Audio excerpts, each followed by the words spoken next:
पिछले कुछ हफ्तों में ईरान काफी चर्चा में रहा है। हमने ये देखा कि इजराइल और ईरान के बीच में टेंशन्स काफी ज्यादा बढ़ गए। In fact both the countries were almost at war with each other. जैसे भारत ने ईरान के साथ चाबहार पोर्ट पर एक महत्वपूर्ण समझौता साइन किया और प्रेसिडेंट इब्राहिम अल रईसी की एक एक्सीडेंटल डेथ भी ईरान में रिपोर्ट की गई है। और इन सब के कॉन्टेक्स्ट में इंडिया ने एक स्टेट ऑफ मोर्निंग भी ईरान को लेके डिक्लेयर किया है। ये सब कहीं ना कहीं दर्शाता है कि ईरान एक इम्पोर्टेंट प्लेयर है इंटरनेशनल रिलेशंस में। ये दिखाता है कि ईरान भारत के लिए एक महत्वपूर्ण रिश्ता है। भले ही इंडिया के मीडिया में ईरान और इंडिया के रिलेशंस को लेकर बहुत बात नहीं होती है, पर इसमें कोई शक नहीं है कि ईरान एक बहुत इंपॉर्टेंट प्लेयर है। और इस रिश्ते से जुड़ी हुई कुछ महत्वपूर्ण बातों के बारे में बात करने के लिए आज हम साथ में बैठे हैं।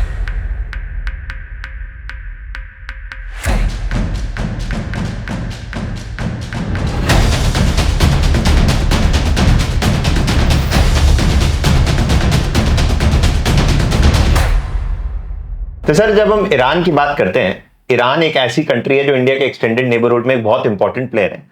पर हम जब भी इंडिया के इंटरनेशनल रिलेशंस की बात करते हैं तो ईरान को वो इंपॉर्टेंस एटलीस्ट मीडिया में या पॉपुलर डिस्कोर्स में हम देखते नहीं है कि उसको वो इंपॉर्टेंस मिलती है जितनी से एक सऊदी अरेबिया या एक यूएई को या इंडिया के रिलेशंस विद यूएस, चाइना या रशिया को मिलती है।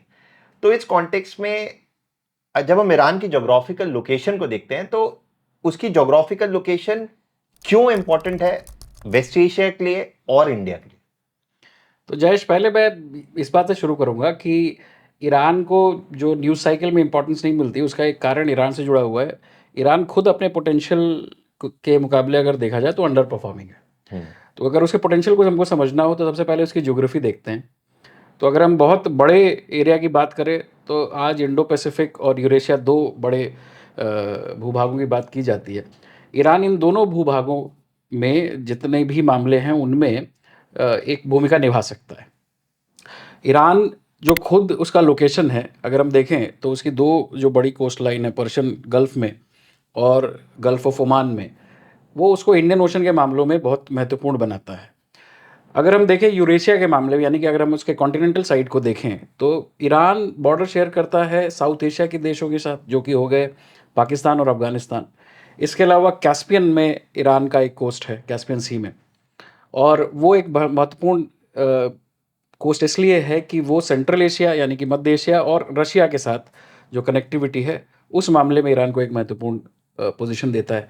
फिर हम देखें कॉकेसस के देश जैसे कि आर्मीनिया और अजरबैजान, तो ईरान इनके साथ भी बॉर्डर शेयर करता है। और एक बहुत छोटा सा बॉर्डर जो ईरान का, जो अक्सर लोग ध्यान नहीं देते, वो है तुर्की या टर्की के साथ, जो फिर से ईरान को एक महत्वपूर्ण भूमिका देता है अगर हम सोचें इस तरह के मामलों के बारे में जो आज चर्चा में है, जैसे कनेक्टिविटी। और फिर ईरान बॉर्डर शेयर करता है इराक के साथ।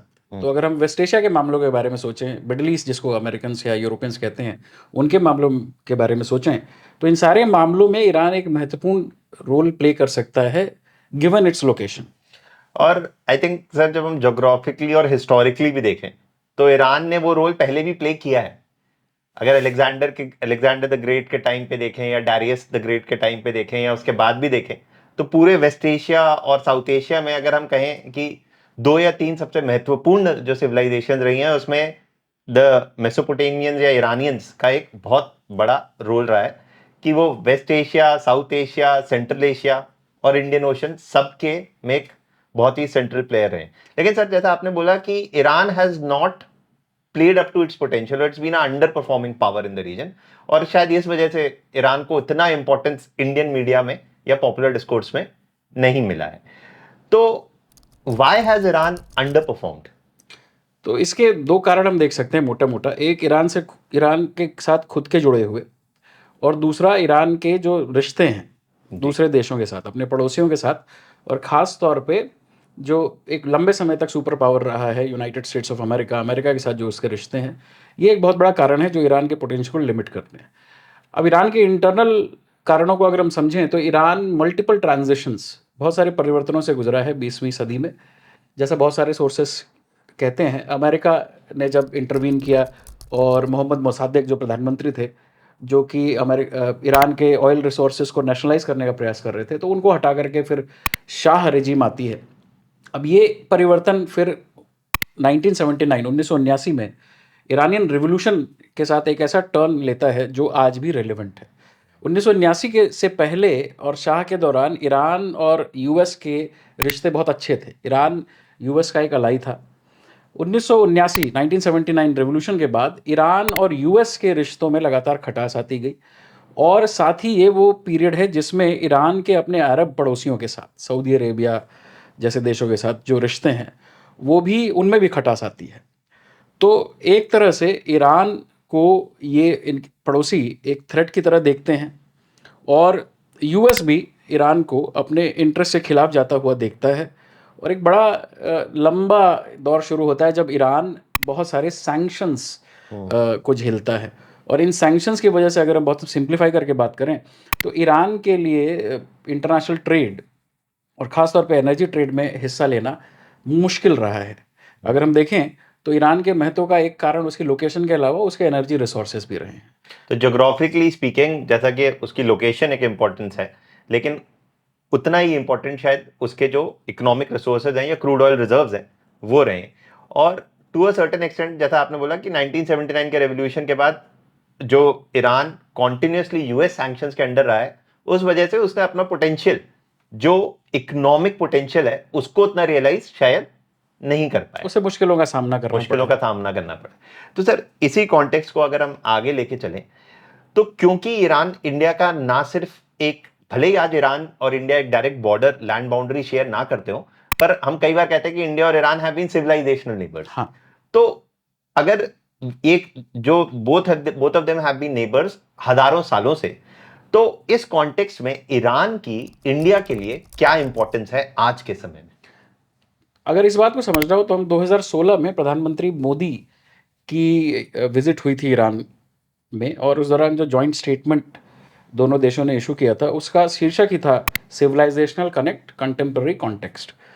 तो भारत और ईरान के बीच में जो सिविलाइजेशनल कनेक्ट रहा है, इसको हर कोई एक्नॉलेज करता है, और इसका असर जो है हमको भाषा के तौर पे भी दिखता है। जैसे हम मेज़ जैसे शब्दों का इस्तेमाल करते हैं, पर्शियन ओरिजिन के शब्द हैं। दूसरा, अगर हम देखें ईरान के बारे में यदि कोई बात करे, तो एक बात आती है कि ईरान एक शिया मेजॉरिटी देश है, और शिया समुदाय की दूसरी सबसे बड़ी जो जनसंख्या है वो भारत में है, ईरान के बाद। अब ये जो सिविलाइजेशनल कनेक्ट है, इनको हम बहुत पीछे जाके भी देख सकते हैं। और जैसा कि मेंशन किया कि आज़ादी से पहले ईरान और भारत एक बॉर्डर शेयर करते थे, पर आज़ादी के बाद पाकिस्तान और ईरान पड़ोसी बन गए, और इंडिया और ईरान का जो जियोग्राफिक कनेक्ट है उसमें दूरी आ गई जी। तो ईरान के अगर भारत के लिए महत्व को अगर हमको समझना हो, तो फिर से हम बेसिक फंडामेंटल्स में जाते हैं। एक तो ईरान की लोकेशन, जो भारत के इंडियन ओशन में जो इंटरेस्ट हैं, भारत के वेस्ट एशिया में, सेंट्रल एशिया में जो इंटरेस्ट हैं, और अफगानिस्तान में जो इंटरेस्ट हैं, उनके संदर्भ में, उनके कॉन्टेक्स्ट में ईरान को इम्पोर्टेंट बनाता है। तो सर, जैसे अगर आप इंडियन ओशन का कॉन्टेक्स्ट अगर हम ही ले लें, तो इंडियन ओशन के कॉन्टेक्स्ट में ईरान का क्या इंपॉर्टेंस है? क्योंकि जैसे हम बार बार जब हम देखते हैं कि अभी हमने सुना कि हूती रिबेल्स का मसला चल रहा था, और Iran has been to a certain extent responsible और has been held responsible by the West for creating more troubles along the sea lines of communications, Horn of Africa या पर्शियन गल्फ के around. तो Iran का जो maritime importance है, वो apart from piracy या सी lines of communications की safety के अपार्ट और क्या इंपॉर्टेंस है इंडियन ओशन में? तो अगर हम ईरान की लोकेशन को देखें और पर्शियन गल्फ को विशेष तौर पे देखें, तो एनर्जी, दुनिया के एनर्जी प्रोडक्शन में 40% जो योगदान है पर्शियन गल्फ रीजन का है। और पर्शियन गल्फ रीजन से इन एनर्जी सोर्सेज को दुनिया भर में पहुंचाने के लिए स्ट्रेट ऑफ हॉर्मुज एक इम्पॉर्टेंट एक्सेस पॉइंट है, और ईरान स्ट्रेट ऑफ हॉर्मुज के एक तरफ है। तो अगर हम दोनों तरीके से देखें कि स्ट्रेट ऑफ हॉर्मुज से सुचारू तरीके से एनर्जी का फ्लो बना रहे, तो उसमें भी ईरान का एक पॉजिटिव रोल है। और यदि किसी भी कारण से ईरान ये फैसला करे, तो उसके पास इतनी क्षमता है कि वो स्ट्रेट ऑफ हॉर्मुज से जो एनर्जी का फ्लो है, उस में बाधा पहुंचा सकता है। और स्ट्रेट ऑफ हॉर्मुज से ना सिर्फ ईरान के पेट्रोलियम रिजर्व्स बट इराक के petroleum reserves as well as Saudi Arabia के पेट्रोलियम रिजर्व्स बिल्कुल। सब वहीं से, so it's a very important maritime choke point, बिल्कुल जिसको ब्लॉक करने की क्षमता भी ईरान रखता है, है। डिस्टेबलाइज करने की क्षमता रखता रखता है है। यदि ऐसा वो डिसाइड करे। दूसरा, अगर हम देखें इंडियन ओशन के कॉन्टेक्स्ट में, सो ईरान का जो एक बड़ा कोस्ट है जो कि गल्फ ऑफ ओमान में है, उस पे जो उसका पोटेंशियल है, अगर हम दुनिया भर में देखें तो बड़े बड़े देश कनेक्टिविटी और ख़ासतौर पे मैरीटाइम कनेक्टिविटी के मामले में पोर्ट्स इंफ्रास्ट्रक्चर पे काम कर रहे हैं। भारत के अंदर भी हम सागरमाला पे काम कर रहे हैं, और भारत को भी हम देखते हैं कि भारत भी इन्वॉल्व है इस तरह के प्रोजेक्ट में अब, और चाइना के बेल्ट एंड रोड इनिशिएटिव की भी बात करते हैं। तो ईरान के गल्फ ऑफ ओमान के कोस्ट पे चाबहार की जो लोकेशन है, उसको हमेशा से पहचाना गया है उसके पोर्ट पोटेंशियल के लिए, और ये जो लोकेशन है वो अंतर्राष्ट्रीय ट्रेड के लिए बहुत इम्पॉर्टेंट है। अगर हम देखें दक्षिण एशिया के मध्य एशिया के साथ व्यापार के मामले में, या अगर हम कोई छोटा रूट ढूंढना हो भारत और मध्य एशिया, भारत और रशिया के बीच में व्यापार के मामले में, और अगर हम बहुत लंबे फ्यूचर की बात करें तो चाबहार के पास एक पोटेंशियल है जो कि इंडो पैसिफिक इंडियन ओशन को यूरेशिया से जोड़ सकता है। यानी कि भारत और यूरोप के बीच में भी अगर एक छोटा रूट हमको ढूंढना हो ट्रेड के लिए, तो चाबहार पोर्ट जो ईरान का पोर्ट है उसकी लोकेशन बहुत इंपॉर्टेंट हो जाती है। तो बेसिकली चाबहार की इंपॉर्टेंस इसलिए है कि, या ईरान की importance apart from petroleum reserves India के लिए इसलिए है कि वो कनेक्टिविटी के पजल, इंडिया की connectivity problem of central Asia को सॉल्व बिल्कुल कर सकता है, और साथ ही साथ वो अफगानिस्तान से इंडिया की कनेक्टिविटी की प्रॉब्लम को भी काफी हद तक सॉल्व कर सकता है, क्योंकि पाकिस्तान इंडिया को वो कनेक्टिविटी प्रोवाइड अफगानिस्तान में नहीं करता। इसके अलावा सर, जब हम चाबहार की इंपॉर्टेंस देखते हैं स्पेशली इन द कॉन्टेक्स्ट की just 200 kilometre east China Gwadar को इतना एग्रेसिवली डेवलप कर रहा है, तो क्या इंडिया चाबहार को as a potential counter point to Chinese presence in Gwadar देख सकता है? तो चाबहार को ग्वादार में चाइना के इन्वॉल्वमेंट के काउंटर पॉइंट के रूप में ज़रूर देखा जा सकता है, पर उसका महत्व उससे ज़्यादा है। अब एक इंटरेस्टिंग बात यह है कि चाबहार में पोर्ट बनाने का प्रस्ताव भारत ने 21वीं सदी की शुरुआत में तब दिया था जब पाकिस्तान और चाइना ने ग्वादार पे पोर्ट बनाने के लिए एक समझौता कर लिया था। तो इसका मतलब 2001 से 3 के पीरियड की बात हम कर रहे हैं। तो चाबहार के लोकेशन की समझ बहुत लंबे समय से रही है हमारे पास। एक तो चाबहार जो है वो एक जो मान लें इंस्टेबिलिटी का एरिया है या पोटेंशियल इंस्टेबिलिटी का एरिया है, स्ट्रेट ऑफ हॉर्मुज उससे दूरी पे है। दूसरा, अगर हम देखें तो चाबहार की लोकेशन ऐसी है कि भारत के कांडला जैसे पोर्ट से उसकी दूरी लगभग 500 नॉटिकल माइल्स है, और ऐसा कई बार कहा गया है कि जितनी दूरी दिल्ली और मुंबई के बीच में है उससे कम दूरी कांडला पोर्ट और चाबहार के बीच में है। और तीसरा, अगर हम इसको देखें, अगर दूसरी तरफ से इसका इंटरेस्ट देखें, तो सेंट्रल एशियन देश जब 1991 में और उसके आसपास आज़ाद होते हैं तो उनकी एक बड़ी सोवियत यूनियन के विघटन के बाद उनकी एक बड़ी समस्या रही है कि वो लैंडलॉक्ड देश हैं, और उनके लिए उनका एक नेचुरल इंटरेस्ट है कनेक्टिविटी, और कनेक्टिविटी का एक बड़ा पजल उनके लिए है मैरीटाइम कनेक्टिविटी। तो अगर हम उस तरह से भी देखें और इंडिया के सेंट्रल एशिया में इंटरेस्ट को देखें, तो चाबहार उस पूरे पजल का उस पूरे पजल का एक इंपॉर्टेंट हिस्सा है। तो हम ये कह सकते हैं कि अगर इंडिया, और हम जब बार बार आजकल देखते हैं और न्यूज में सुन रहे हैं कि चाबहार पे इंडिया ने एक और 10 साल का एक एक्सटेंडेड कॉन्ट्रैक्ट साइन किया है, तो चाबहार इंडिया के लिए इंपॉर्टेंट सिर्फ इंडिया ईरान के लिए नहीं है, इंडिया अफगानिस्तान के लिए नहीं है, पर एक इंडिया सेंट्रल एशिया कनेक्ट के लिए भी बिल्कुल बहुत इंपॉर्टेंट है। बिल्कुल। तो Chabahar is a part of that puzzle जो आज से मतलब मोर देन 20 ईयर्स से उसकी इंपॉर्टेंस को समझा गया है। तो सर, अगर हम इसी कॉन्टेक्स्ट में हम इस बात को आगे लेके चलें, हम ये समझ पाए कि ईरान क्यों इंडिया के लिए इंपॉर्टेंट है, पर अगर हम इस बात को पलट दें कि इंडिया ईरान के लिए आज के समय में क्यों इंपॉर्टेंट है, तो अगर हम इस बात पे हम थोड़ा आपसे जान सके।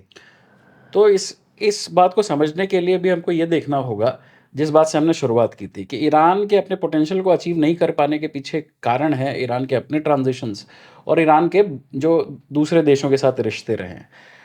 तो जब हम अंतर्राष्ट्रीय संबंधों या इंटरनेशनल रिलेशंस की बात करते हैं तो हम ऐसे देशों के बारे में बात करते हैं जो कि आइसोलेशनिस्ट हैं इन नेचर, और अक्सर दो इस तरह के देशों की बात की जाती है एक है ईरान और दूसरा है नॉर्थ कोरिया। पर नॉर्थ कोरिया और ईरान के बीच में अंतर ये है कि ईरान सामान्यतः अंतर्राष्ट्रीय मीटिंग्स में हिस्सा लेता है, अंतर्राष्ट्रीय एग्रीमेंट्स में हिस्सा लेता है, यूएन का एक इम्पॉर्टेंट पार्ट है, नॉन अलाइंड मूवमेंट का एक इम्पॉर्टेंट पार्ट है, शंघाई कोऑपरेशन ऑर्गेनाइजेशन का नया मेंबर बन गया है। और अगर हम देखें तो सार्क का भी ऑब्जर्वर है, सार्क के अंदर भी ऑब्जर्वर है ईरान। सो ईरान कंप्लीटली आइसोलेशनिस्ट नहीं है बाय चॉइस, बाय कंपल्शन। हम कह सकते हैं कि ईरान एक तरह से और डिप्लोमेटिकली वो आइसोलेटेड। कंपल्शन लार्जली है यूएस सैंक्शंस और यूएस हाँ का जो प्रेशर जो उसको आइसोलेट करने की कोशिश करता रहा है। हाँ Iran has been deliberately not been isolation. हाँ। तो अगर ईरान को भी अपने इस डिप्लोमेटिक आइसोलेशन, जो कि मेनली उसके वेस्ट के साथ जो संबंध है उन कारणों से है, तो उसको ईस्ट में देखना पड़ेगा। और ईस्ट में जब ईरान देखता है तो एक तो चाइना है जो बड़ा एनर्जी कंज्यूमर है, और एक है इंडिया जो बड़ा एनर्जी कंज्यूमर है। तो अगर ईरान के पास एनर्जी रिजर्व्स हैं तो उसको मार्केट भी चाहिए। और हम जानते हैं कि India second largest energy consumer और इंपोर्टर है। Among the top 3 energy consumers है, और एनर्जी डिमांड में इंडिया का कंट्रीब्यूशन आगे भी ज़्यादा रहने वाला है। तो ईरान के लिए भारत हमेशा एक पोटेंशियल मार्केट होगा। दूसरा, यहाँ पे ज्योग्राफी जुड़ जाती है। ईरान और चाइना के बीच में सेंट्रल एशिया और दुर्गम ज्योग्राफिक इलाके आते हैं। ईरान और भारत के बीच में एक सीधा कनेक्ट हो सकता है, खास तौर पे गैस सप्लाईज के मामले में। तो एक ये हो गया, एक डिप्लोमेटिक आइसोलेशन से बचने का तरीका है भारत के साथ संबंध। दूसरा, एनर्जी के लिए मार्केट है भारत। और तीसरा, जिस तरह की मुद्दों के लिए ईरान अंतर्राष्ट्रीय संबंधों में खड़ा होता है या जिस तरह की पोजीशंस लेता है, वहाँ पे भी उसको कन्वर्जेंस मिल सकता है इंडिया की पोजीशन के साथ। जैसा मैंने कहा, नाम का भी वो मेंबर है। जी सर, अगर मैं ईरान और इंडिया के इंटरेस्ट पे बात करूं, specially in context of a country like Afghanistan, क्योंकि इंडिया के लिए अफगानिस्तान इंपॉर्टेंट है और कई वजहों से इंपॉर्टेंट है, और ईरान की एक डायरेक्ट लैंड बाउंड्री भी है। और हमने पहले देखा है कि पिछले 10 सालों में भी कि इंडिया ने कई बार चाबहार पोर्ट के थ्रू ईरान में मेडिकल सप्लाईज भी भेजे हैं, फूड रिलीफ सप्लाईज भी भेजे हैं, और हर तरह की असिस्टेंस प्रोवाइड करने के लिए इंडिया ने ईरान के चाबहार पोर्ट को यूज किया है। तो क्या ईरान देखता है कि ईरान और इंडिया के बीच में एक कॉमन ऑब्जेक्टिव हो सकता है towards having more political stability in Afghanistan? बिल्कुल, क्योंकि एक बहुत ही सामान्य से संकल्पना है कि enemy of an enemy is a friend. तो अफगानिस्तान के अंदर तालिबान जब पावरफुल होता है, उस दौरान अगर हम देखें तो भारत को वो अपने हितों के अनुरूप नहीं लगता। उसी तरह से ईरान को भी वो अपने हितों के अनुरूप नहीं लगता। एक तो आइडियोलॉजिकल डिफरेंसेस है। दूसरा, जो अगर हम शिया फैक्टर देखें तो अफगानिस्तान में भी जो हज़ारा कम्युनिटी है वो एक शिया कम्युनिटी है। तो माइनॉरिटी राइट्स को लेकर के या जो रीजनल स्टेबिलिटी है, इस तरह के मुद्दों को लेकर के भारत और ईरान में कन्वर्जेंस है, और उसको और डीपन किया जा सकता है जहाँ तक अफगानिस्तान का सवाल है। जी सर, अब आगे बढ़ते हैं। और एक चीज जो मैं आपसे डिस्कस करना चाहता हूं और समझना चाहता हूं कि जब इंडिया ईरान रिलेशंस की आज बात होती है तो चबहार की तो बात होती ही है सबसे ज्यादा, बट उसी के साथ एक और कनेक्टिविटी प्रोजेक्ट की जो पदल की बात हो रही है वो बार बार है international north south transport corridor. और उसकी बात इसलिए भी कई बार हो रही है कि उसमें ना सिर्फ ईरान इन्वॉल्वमेंट है, पर वो ईरान और अजरबैजान के थ्रू इवेंचुअली रशिया को भी कनेक्ट करेगा। और कहा जाता है कि इस प्रोजेक्ट की इंपॉर्टेंस इसलिए भी ज्यादा है क्योंकि इसमें दो वो कंट्रीज इन्वॉल्व हैं, ईरान और रशिया, जो पिछले 30 सालों में शायद सबसे ज्यादा यूएस सैंक्शंस के अंडर रहे। और डिस्पाइट दैट इंडिया ने इस आइडिया को अलाइव रखा है कि international north south transport corridor एक वो प्रोजेक्ट है जिसको वो परस्यू करना चाहती है। तो अगर हम इस प्रोजेक्ट की इंपॉर्टेंस को समझें तो वो कितना सिग्निफिकेंट है इंडिया और ईरान रिलेशनशिप के लिए? तो इसको समझने के लिए हमको दो चीज़ें समझनी होंगी। एक तो there is politics of connectivity and then there is economics of connectivity. So economically इसमें कोई दो राय नहीं है कि अगर हम आईएनएसटीसी जैसे रूट पे काम करें, जो कि प्राइमरली मूलतः एक छोटा रूट है ईरान और भारत और रशिया को जोड़ने वाला, तो अगर ये प्रोजेक्ट सफल होता है तो इकोनॉमिक इसके बेनिफिट्स इन तीनों देशों को होंगे व्यापार के मामले में। तो इसकी इकोनॉमिक्स तो क्लियर है, इससे फ़ायदा है। सर जैसे अगर इकोनॉमिक्स पे भी हम थोड़ी सी बात करें, तो इकोनॉमिक्स पे भी अगर आप थोड़ा और इन डेप्थ फोकस डाल सकें कि कैसे फायदा होगा ये इन तीन मेजर पार्टीज को। तो अगर इसको भी बहुत सिंप्लीफाई करके अगर हम देखें, हाँ। तो एक कारण है रशिया के साथ हमारे ट्रेड डेफिसिट का, कि जो हम एक बहुत लंबा रूट इस्तेमाल करते हैं, जो कि हिंद महासागर और मध्य सागर से होकर अटलांटिक से होकर के फिर रशिया के मार्केट पे जाता है। तो इसमें एक तो समय ज़्यादा लगता है, समय ज़्यादा लगने का मतलब है कि आपका कॉस्ट ऑफ ट्रेड भी बढ़ जाता है। दूसरा, बहुत सारी ऐसी कमोडिटीज़ हैं जैसे पेरिशेबल कमोडिटीज़, अब समय लगने के कारण इनका एक्सपोर्ट पोटेंशियल भी कम हो जाता है। तो अगर आईएनएसटीसी जैसा रूट है, तो एक तो वो समय और दूरी कम करके कॉस्ट ऑफ ट्रेड को कम कर रहा है, दूसरा ट्रेड बास्केट को और डाइवर्सिफाई करने के पोटेंशियल में भी फायदा कर सकता है। तो सर इसमें मतलब जहां तक आप इकोनॉमिक पोटेंशियल की बात कर रहे हैं, तो एक तो ये कि अभी हम रशिया के साथ जो एग्जिस्टिंग ट्रेड रूट या सी ट्रेड रूट्स यूज कर रहे हैं, they come all the way through the Suez Canal and through the Iberian Peninsula, through the Suez Canal, उस पूरे रीजन से होके आता है। तो उसके मुकाबले this will be a much shorter route. Much short route. And current context में भी अगर हम देखें, तो जो इसराइल और हमास के बीच में जो संघर्ष हुआ, और गाजा में जिस तरह से वॉर वेंट ऑन, और हुथीज ने इसराइल के ऊपर हमला किया, तो रेड सी रूट जी अब मैरीटाइम ट्रेड के लिए चैलेंजिंग होता हुआ दिख रहा है। कि वो ना तो सिर्फ as compare to the existing route जो सेंट पीटर्सबर्ग के थ्रू पूरा मेडिटेरेनियन सी के थ्रू, सुएज कैनाल के थ्रू आ रहा है, as compare to that the INSTC is not just shorter but avoids the maritime choke point जहां पे हम इतनी पॉलिटिकल इंस्टेबिलिटी देख रहे हैं। हाँ। तो शॉर्टर भी है, मोर सेफर रूट भी है। हाँ। और इसके अलावा सर सेंट्रल एशिया में भी, जहां तक इंडिया सेंट्रल एशिया का ट्रेड है, जो I think to an extent of $2-3 billion per year ही है, जो बहुत कम है, उसको भी एक मेजर बूस्ट दे सकता है, क्योंकि इंडिया सेंट्रल एशिया का वो ट्रेड भी कभी रियलाइज नहीं हुआ। बिल्कुल, तो ये न्यू ट्रेड क्रिएशन को भी मदद करेगा। हाँ। तो और जब हम इंडिया बार बार कहता है कि ओपनिंग अप न्यू मार्केट्स, तो ये वो न्यू मार्केट्स हैं जो शायद मार्केट्स को ओपन करने में हमारी मदद कर सकता है। ओके सर, तो अब अगर हम सर इसकी बात करें, और अगर हम चबहार की भी बात करें और international north south transport corridor की भी बात करें, तो इन चबहार का आइडिया, जैसा आपने बताया कि कोई नया आइडिया नहीं है, मोर देन 20 साल से ज्यादा से डिस्कशन में रहा है, और आईएनएसटीसी का आइडिया भी काफी अब लंबे समय से, मोर देन 15 ईयर्स से शायद डिस्कशन में रहा है। तो इन आइडियाज के मटेरियलाइज ना हो पाने का अभी तक क्या कारण रहा है? तो दो तरीके से इसको देख सकते हैं। एक तो इस तरह के प्रोजेक्ट को ऑपरेशनलाइज करने के लिए एक वेल एस्टैब्लिश्ड अगर ट्रेड हो पहले से, तो वो मदद करता है। दूसरा, राजनीतिक रूप से अगर स्थायित्व हो, जिन देशों से ये ट्रेड रूट जाना है, और उनके नेबरिंग इलाकों में भी अगर स्थायित्व हो और सिक्योरिटी के चैलेंजेस नहीं हो, तो इस तरह के प्रोजेक्ट को इम्प्लीमेंट करना आसान है। और तीसरा, इंटरनेशनल पॉलिटिक्स ऑफ सैंक्शंस। तो जो देश इसमें इन्वॉल्व है, खासतौर पे ईरान और रशिया, उनको बहुत सारे मामलों में, पेमेंट्स के मामलों में खास तौर पे सैंक्शंस की वजह से एक बाधा आती है, या उनके साथ जो भी काम करे। तो सर जैसा आपने शुरू में कहा था कि एक तो इकोनॉमिक्स ऑफ आईएनएसटीसी है, बट एक पॉलिटिक्स है। बिल्कुल। तो जो पॉलिटिक्स है उसने इकोनॉमिक्स को मटेरियलाइज शायद नहीं होने दिया एक तरह से हम कह सकते हैं कि इकोनॉमिक लॉजिक क्लियर होने के बावजूद भी नहीं, जो पॉलिटिक्स है वो मडल्ड रही है। और वो पॉलिटिक्स जो मडल्ड रही है उसका एक लार्जर पार्ट यही रहा है कि यूएस सैंक्शन रहे, यूएस सैंक्शंस रहे, और जो देश इन्वॉल्व हैं उनके आपसी रिश्ते भी। भारत और रशिया के रिश्ते तो बहुत ही वेल एस्टैब्लिश्ड हैं, ट्रेडिशनल पार्टनर्स हैं हम, स्ट्रेटेजिक पार्टनर्स हैं हम, पर उसमें ट्रेड कभी बहुत इंपॉर्टेंट रोल नहीं प्ले किया, डिफेंस ही रहा और ज्यादातर। और ईरान और भारत के रिश्तों के बारे में बात करें, तो ये ऑन अगेन ऑफ अगेन तरह का एक रिश्ता रहा है, जहां प्रयास लगातार हुए हैं, पर ये प्रयास सस्टेन्ड नहीं हो पाए।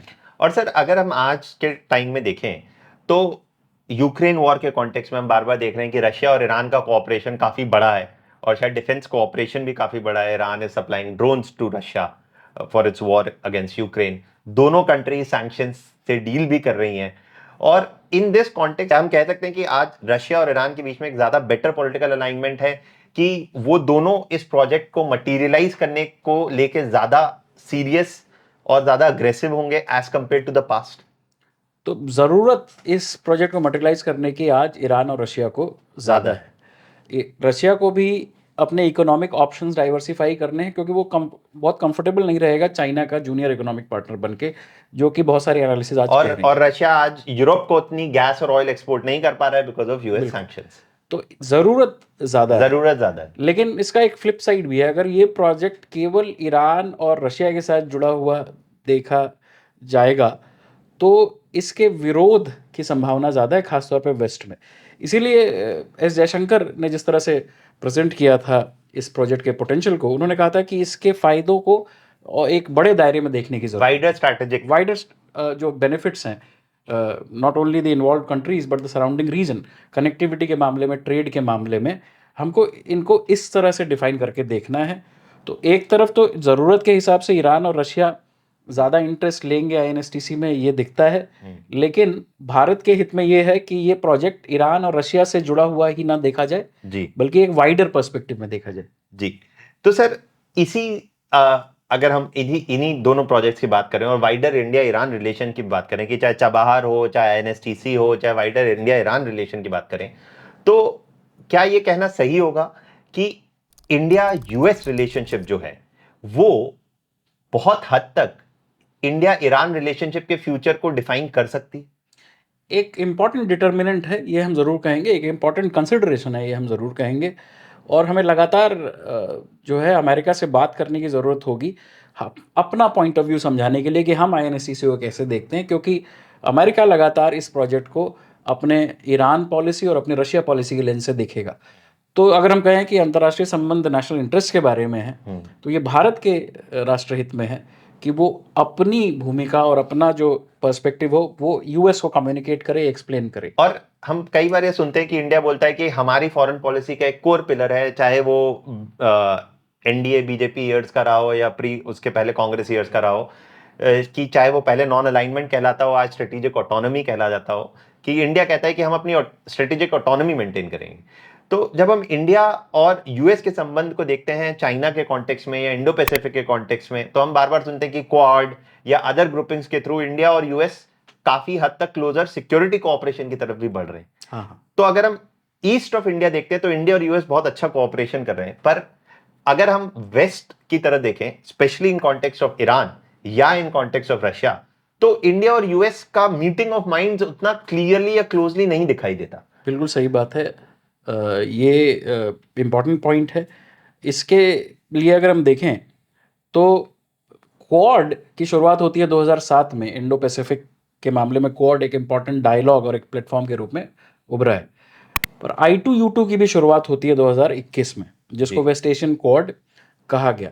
तो ये पोटेंशियल का रिकग्निशन है कि अमेरिका और भारत वेस्ट एशिया और इंडियन ओशन के मामलों में भी कोऑपरेट कर सकते हैं। But then there are too many moving pieces to deal with for India US cooperation to materialise as strongly as it has in the case of Quad. तो West Asia में India और US के बीच का जो convergence है वो उतना स्ट्रांग अभी नहीं बना है जितना हम ईस्ट एशिया में या इंडो पैसिफिक में कहते हैं। हाँ।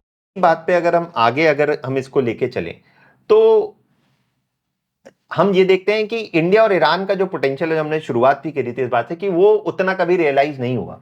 और अगर हम पास्ट में जाके देखें तो एक बार बात बहुत जोरों शोरों से अर्ली 2000s में बात थी ईरान पाकिस्तान इंडिया पाइपलाइन, और बाद में ये बात रही कि पाकिस्तान और इंडिया के टेंशन के कारण शायद ये मटीरियलाइज ना हो, तो ईरान इंडिया पाइपलाइन की भी बात रही।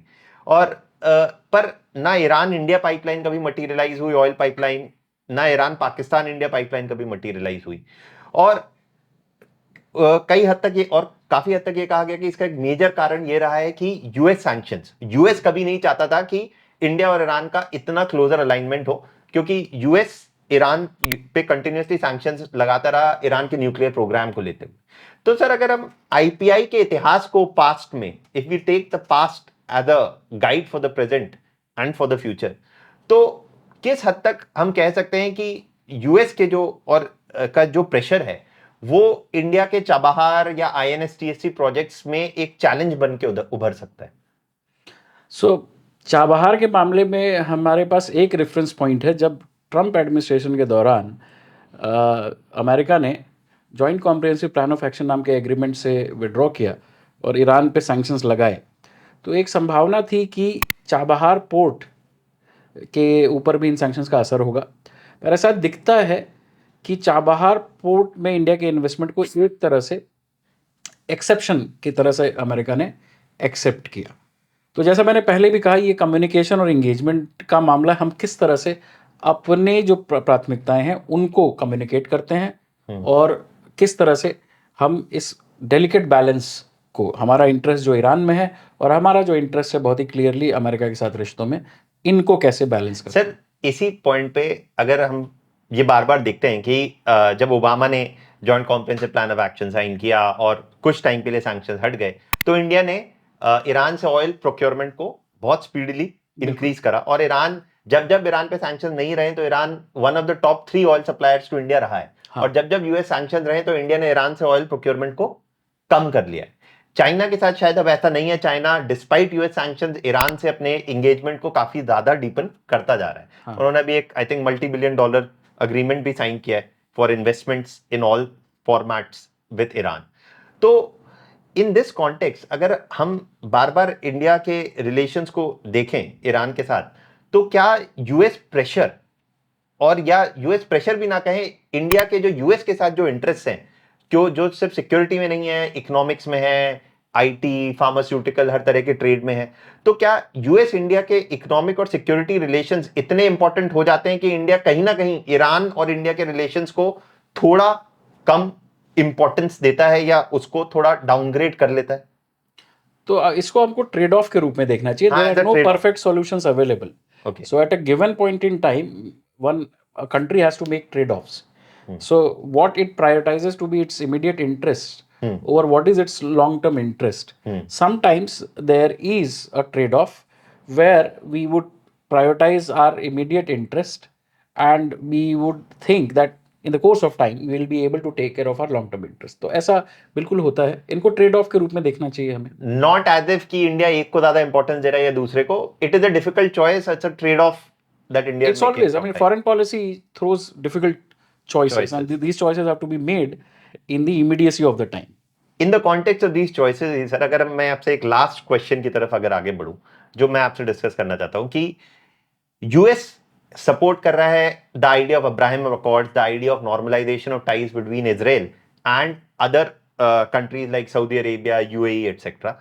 और उसी के कॉन्टेक्स्ट में अब्राहम अकॉर्ड्स की बात होती है, I2U2 की बात होती है, और एक जो सबसे रीसेंट मेगा कनेक्टिविटी प्रोजेक्ट जिसको अभी G20 में इंडिया ने काफी अग्रेसिवली पुश किया, that is India Middle East economic corridor, जिसमें यह कहा जा रहा है कि कांडला और मुंबई पोर्ट को यूएई से लिंक किया जाएगा, यूएई के थ्रू रेल नेटवर्क से Saudi Arabia, and Saudi Arabia through Jordan, through Israel के हाइफा पोर्ट से ग्रीस और फ्रांस और जर्मनी तक से लिंक किया जाएगा। तो ये जो मेगा कनेक्टिविटी प्रोजेक्ट है, जो भी कहता है कि इंडिया, वेस्ट एशिया और यूरोप को लिंक किया जाएगा, India Middle East economic corridor को हमें कैसा देखना चाहिए? क्या हम इसको as a potential competitive logic देख सकते हैं to international north south transport corridor? क्या हम ये कह सकते हैं कि यूएस ने ये जो प्रपोज किया है प्लान, ये एक तरीके से international north south transport corridor को साइडलाइन करने के लिए किया? तो ये कहना तो मुश्किल होगा कि यूएस ने इसको साइडलाइन करने के लिए किया। इसके लिए हमको अब कनेक्टिविटी और इंफ्रास्ट्रक्चर की जो पॉलिटिक्स है, इसको एक ब्रॉड सब्जेक्ट के रूप में देखना पड़ेगा जो इंपॉर्टेंट हुआ है। और दूसरा, हमको इंटरनेशनल रिलेशंस को एक वेब ऑफ रिलेशंस के रूप में देखना पड़ेगा, जिसमें ताना बाना जुड़ा हुआ है।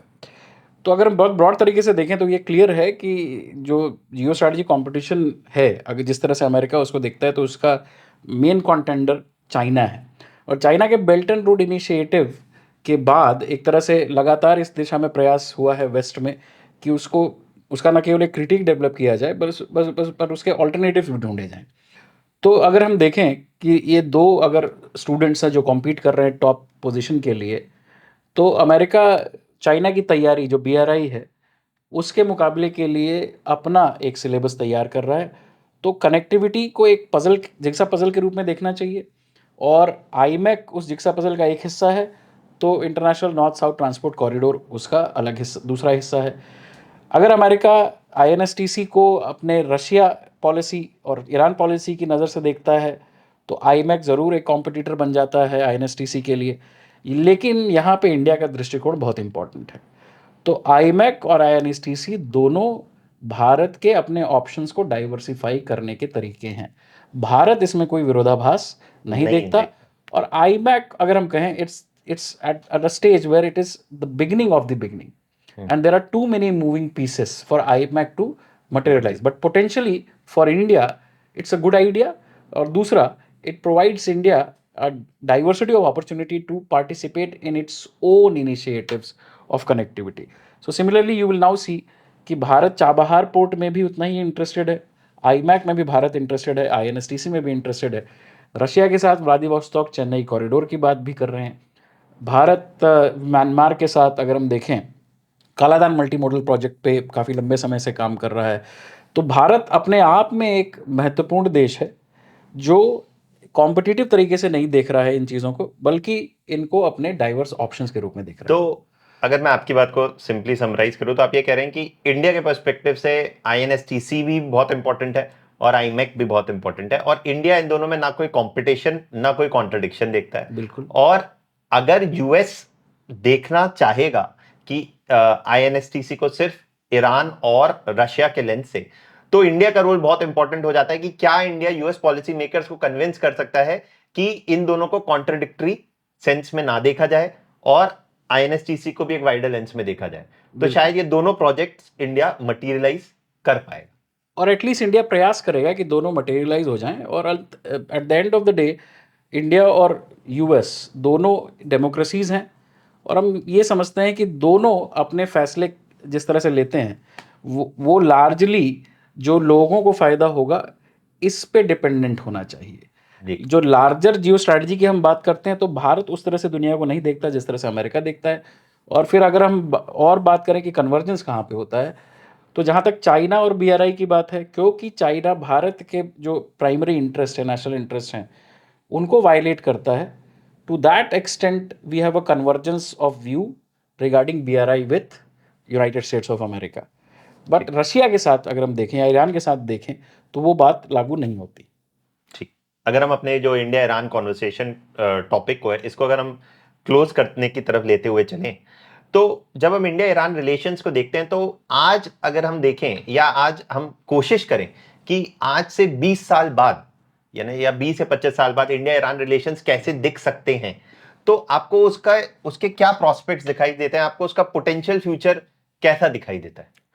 तो अगर इस बात को समराइज़ करना हो तो मैं अगर एमईए का डॉक्यूमेंट जो कि एक तरह से रिलेशन पे ब्रीफ वो निकालते हैं, वो 20 साल बाद भी कल्चरल एंड सिविलाइजेशनल कनेक्ट की बात कर रहा होगा। वो 20 साल बाद भी ईरान को वाइडर वेस्ट एशियन रीजन में, इंडियन ओशन रीजन में और एक्सटेंडेड नेबरहुड में एक महत्वपूर्ण देश के रूप में देख रहा होगा। एनर्जी की जहाँ तक बात है तो एनर्जी के मामलों में एक बड़ा परिवर्तन आने वाला है। क्लाइमेट चेंज और एनवायरनमेंट से रिलेटेड जो कंसर्न है और रिन्यूएबल एनर्जी की दिशा में जो प्रयास हैं वो किस दिशा में जाते हैं, तो एनर्जी के रिलेशंस डिक्टेट होंगे बहुत ही डायनामिक फैक्टर से, क्लाइमेट चेंज की पॉलिटिक्स से। बट इन सारी चीज़ों के बीच में जो कनेक्टिविटी है उस मामले में जो एक बेसिक फैक्टर है, फंडामेंटल फैक्टर है, लोकेशन। ईरान की लोकेशन 20 साल बाद भी वही रहने वाली है। और इस तरह से अगर हम कहें कि किसी एक कारण से अगर ईरान कम महत्वपूर्ण होता है, एनर्जी, हाइड्रोकार्बन्स, तो भी उसका महत्व civilisational, cultural link, regional geopolitics और कनेक्टिविटी के मामले में बना रहेगा। तो इन शॉर्ट ईरान की इंपॉर्टेंस आज और आज से 20 साल बाद भी बनी रहेगी। अगर आज हम कहते भी हैं कि आज से 20 से 25 साल बाद एक एनर्जी ट्रांजिशन होता है, हम रिन्यूएबल एनर्जी की तरफ बढ़ जाते हैं, कुछ और चीजें हो जाती हैं, तो भी ईरान की जोग्राफिकल लोकेशन, उसकी कनेक्टिविटी इंपॉर्टेंस, उसकी सिविलाइजेशनल इंपॉर्टेंस बनी रहेगी। और इससे हम एक इंपॉर्टेंट चीज़ सीख सकते हैं कि अगर हम भारत के किसी भी देश के साथ रिश्तों को देखें तो उनको किसी एक कारण से जुड़ा हुआ देख के नहीं समझना चाहिए। ये समझना चाहिए कि हर रिश्ते में बहुत डाइवर्स एरियाज़ होते हैं, उनमें से कुछ एरियाज़ आज महत्वपूर्ण हो सकते हैं, बट कुछ एरियाज़ लगातार कंसिस्टेंटली इंपॉर्टेंट होते हैं। तो अगर हम एक डाइवर्स व्यू लें रिलेशंस का, तो ईरान आने वाले 20 सालों में भी भारत के लिए एक महत्वपूर्ण रिलेशन होगा। So if history and geography are a guide, then Iran was, is, and probably will continue to play an important role in India's Yes, relationship with its neighborhood. And as Herodotus said, All history should be read geographically, and all geography should be read historically. वाह वाह वाह वाह